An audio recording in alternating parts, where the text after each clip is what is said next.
నమస్తే, welcome to our channel. నేను ప్రియాంకరావు. మాజీ సిఎస్, రిటైర్డ్ ఐఏఎస్ ఆఫీసర్ దినేష్ కుమార్తో ఒక వన్ మ్యాన్ కమిటీని రాష్ట్ర ప్రభుత్వం ఏర్పాటు చేసి ఈ లడ్డూ కల్తీ విషయానికి సంబంధించి 45 రోజుల్లోగా నివేదిక ఇవ్వాలి అంటూ కూడా కోరింది. ఇదిలా ఉంటే ఇటు భూమన కరుణాకర్ కావచ్చు, వైవి సుబ్బారెడ్డి గారు కావచ్చు, అంటే వైసీపీ నాయకులు ఒక ఆరోపణ చేస్తున్నారు. ఏదైతే రాష్ట్ర ప్రభుత్వం నిర్ణయం తీసుకుందో ఈ నిర్ణయం ముమ్మాటికి సుప్రీంకోర్టుని ధిక్కరించినట్టే, ధిక్కారణ కిందకే వస్తుంది. ఆల్రెడీ వాళ్ళు ఒక సిట్ అనే కమిటీని వేసిన తర్వాత అందులో విచారణ జరుగుతున్నప్పుడు వాళ్ళ ఛార్జ్షీట్ కూడా చేసిన తర్వాత ఎలా మీరు వన్ మ్యాన్ కమిటీని మీరు వేస్తారు అని చెప్పేసి, సో దీని గురించి డిస్కస్ చేద్దాం. ఎందుకు స్టేట్ గవర్నమెంట్ ఈ డెసిషన్ తీసుకుంది, ఎవరి దినేష్ కుమార్ గారు, అలానే సుప్రీంకోర్టు ధిక్కారణ కిందకే ఇది వస్తుందా, ఈ వీడియోలో క్లారిటీగా తెలుసుకుందాం. మనతో మాట్లాడడానికి ప్రముఖ పొలిటికల్ అనలిస్ట్ డివి శ్రీనివాస్ గారు ఉన్నారు. ఆయన అడిగి తెలుసుకుందాం. నమస్కారం సార్. నమస్తే అమ్మా. అంటే విభజిత ఆంధ్రప్రదేశ్ మాజీ సిఎస్ దినేష్ కుమార్ గారు, ఆయన ఒక రిటైర్డ్ ఐఏఎస్ ఆఫీసర్.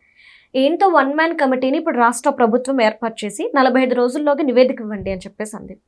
ఫస్ట్ ఏంటి అంటే అసలు ఎందుకు ఈ కమిటీ ఏర్పాటు చేయాల్సి వచ్చింది అనేది, అంటే ఈ కమిటీ చేసే పని ఏంటి? SIT charge sheet Nellore ACB కోర్టులో సబ్మిట్ చేసి 1 రోజులు అవుతాం. అంటే సుప్రీంకోర్టు నియమించినటువంటి సిట్, సిబిఐ, సిఐడి వీళ్ళందరూ ఉన్నటువంటి ఆ సిట్ ఛార్జ్ షీటు అదేంటి, కేవలం సగం మాత్రమే, అసంపూర్తిగానే ఉంది. అధికారులపై వేటు వేయమని చెప్పారే తప్ప పాలక మండలిపైన ఎటువంటి చర్యలు సిఫారసు చేయలేదు, తీసుకోలేదు. అంటే 2019-24 మధ్య నెయ్యి కల్తీ జరిగింది. అసలు అది నెయ్యే కాదు, అది కెమికల్స్ జెల్. ఒక 68 లక్షల కిలోలు మరి రసాయనాలతో తయారు చేశారు దాన్ని స్వామివారి నివేదనకు వాడారు, అభిషేకాల్లో వాడారు, ప్రసాదాల్లో వాడారు. అది నిగ్గు తెలిసింది, కల్తీ జరిగింది వాస్తవమే అని చెప్పింది.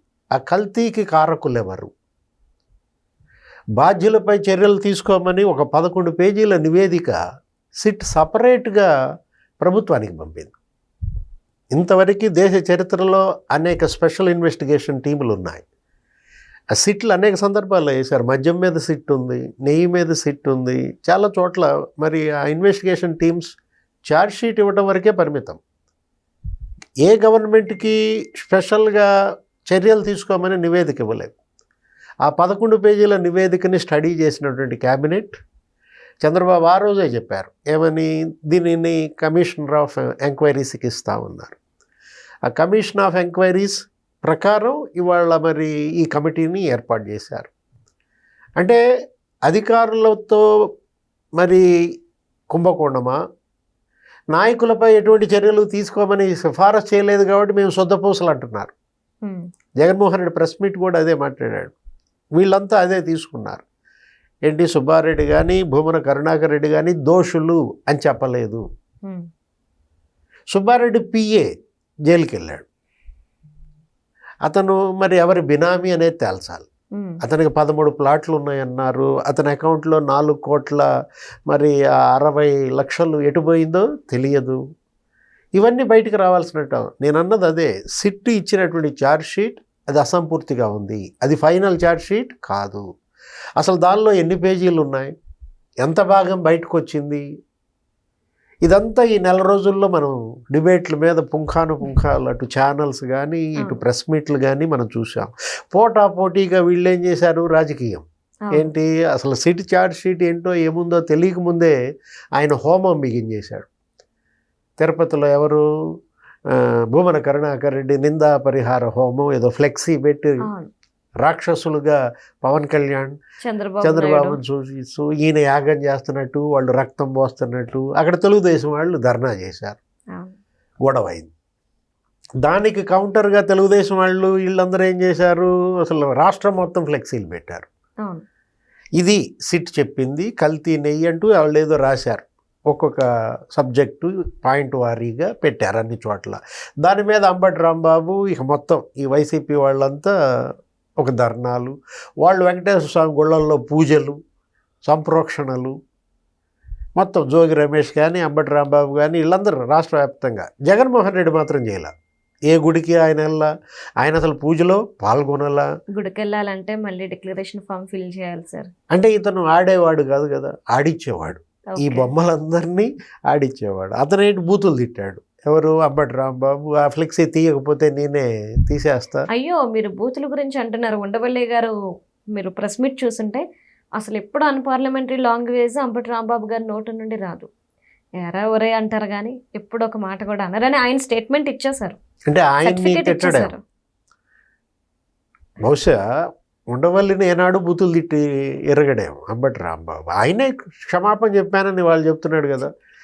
ఆ రోజు అన్నాడు, ఏది నేను ఆ మాట అనకుండా ఉండాల్సింది కాదు అంటూ, మళ్ళీ నేను భయపడేది లేదు, నీ కుక్క, నా ఇంట్లో కుక్క కూడా భయపడదు, తోటలో 2 కుక్కలు భయపడవు, ఏదో కుక్కల భాష. నిన్న కూడా మళ్ళీ అదే, ఏది పోలీసుల మీద గొడవ చూస్తే మీకు అర్థమైపోద్ది సార్. నువ్వు నోరు తగ్గు, నా గొంతు పెరుగుద్ది అని చెప్పేసి. ఆ?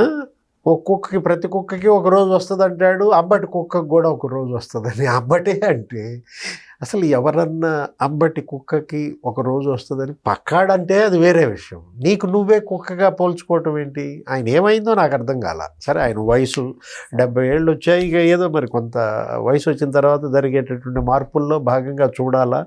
ఇదంతా డైవర్షన్ పాలిటిక్స్. అంటే డైవర్షన్ పాలిటిక్స్ అంటున్నారు. మరి ఇప్పుడు రాష్ట్ర ప్రభుత్వం ఏదైతే కమిటీ వేసిందో ఈ కమిటీకి సంబంధించి బొమ్నా గారు ఒక మాట అన్నారు, ఇది సుప్రీంకోర్టు ధిక్కరణ కిందకు వస్తుంది, అంటే సుప్రీంకోర్టు ఆదేశాలను ధిక్కరించినట్టే. ఆల్రెడీ సిట్ ఉండగా మరో కమిటీ వేయడం అనేది సరైనది కాదు, ఎలా వేస్తారని క్వశ్చన్ చేశారు.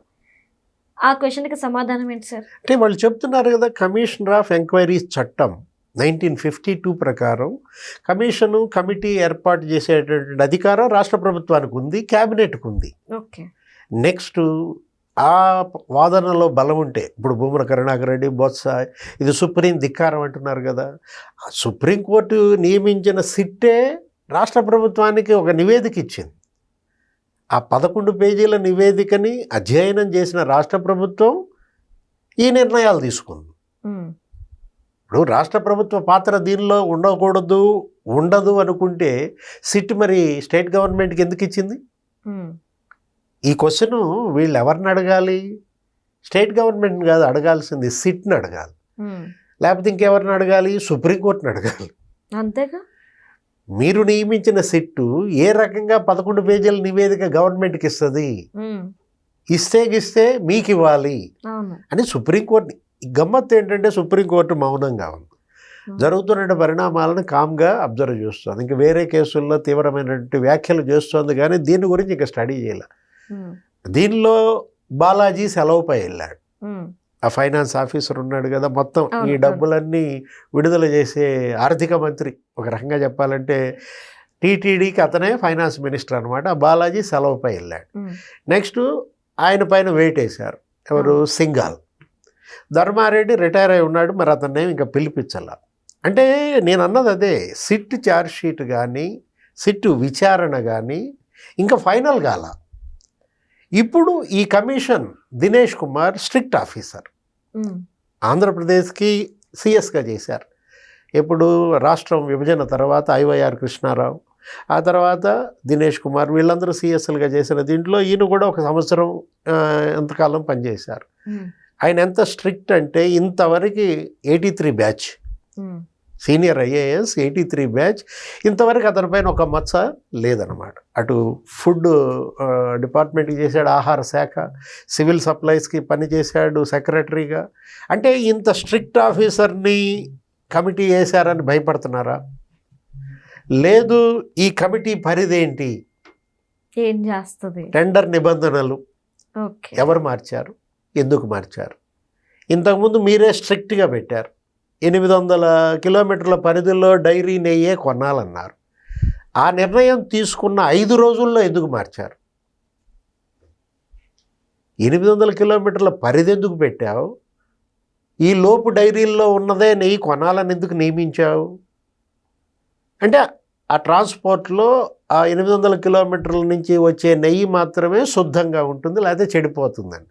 దాన్ని 1500 కిలోమీటర్లకు మార్చింది ఎవరు? మార్చమన్నది ఎవరు? అప్పటి పాలక మండలి చైర్మన్ మరి సుబ్బారెడ్డి. సుబ్బారెడ్డి ప్రమేయం ఏంటి? టెండర్ల నిబంధనల మార్పుల్లో 250 కోట్ల టర్న్ ఓవర్ 150 కోట్లకి ఎందుకు తగ్గించావు? 4 లక్షల లీటర్ల కెపాసిటీ ఉండాలా ఆవు పాల సేకరణ డైరీకి? ఆ కెపాసిటీ అసలు అది ఎందుకు ఎత్తేసావు? ఆ నిబంధనే ఆవులు ఉండాల్సిన పని లేదు డైరీకి అని ఎలాంటి నిర్ణయం తీసుకున్నారు?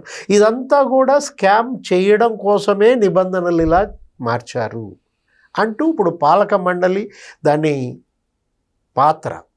ఓకే. అధికారులను కేవలం బలిపశువులు చేయటం కాదు కదా, ఈ అధికారులతో ఈ తప్పు చేయించింది ఎవరు? చిన్నప్పన్న వెనక పెద్దప్పన్న ఎవరు?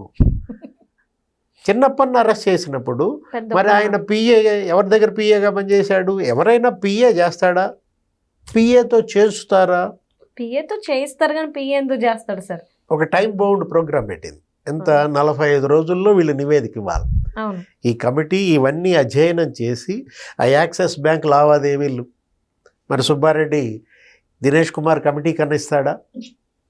మళ్ళా దీనిపైన సుప్రీంకోర్టుకి వెళ్తాడా? ఎందుకంటే ఆ యాక్సిస్ బ్యాంక్ లావాదేవీల్లోనే మరి ఈ గుట్టు ఉంది.